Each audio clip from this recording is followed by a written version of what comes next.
Chief general Qamar Javed Bajwa ने ओहदा संभालने के बाद पेशावर कोर और शुमाली वजीरिस्तान कोर हेडक्वार्टर्स का दौरा किया। आर्मी चीफ को कोर हेडक्वार्टर्स पेशावर में खैबर पीके की सिक्योरिटी सूरत हाल, जबकि फाटा और मालाकंड में कॉमिंग ऑपरेशन पर ब्रीफिंग दी गई। शुमाली वजीरिस्तान कोर में TDPs की बहाली और जारी तरक्याती कामों से आगाह किया गया। इस मौके पर खिताब करते हुए जनरल कमर जावेद बाजवा ने ऐलान किया कि दहशत गर्दी के खिलाफ जंग को मंतकी अंजाम तक पहुँचाएंगे।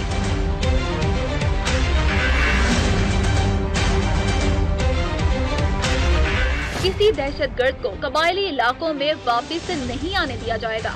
उन्होंने कहा कि दहशतगर्दी के खिलाफ जंग पूरी तवज्जो के साथ जारी रहेगी और हासिल समरात के साथ मजीद आगे बढ़ेंगे। आर्मी चीफ ने कहा कि बहसीयत सिपहसालार अंदरूनी और बैरूनी खतरात से मुल्क का दिफा उनकी अव्वलीन जिम्मेदारी है।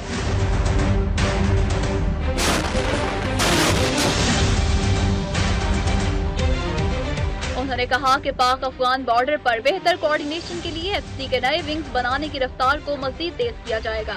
आर्मी चीफ ने अमन के लिए फोर्सेस की कुर्बानियों को सराहा। उन्होंने TDPs की मुकर्ररा मुद्दत के अंदर बहाली पर जोर दिया।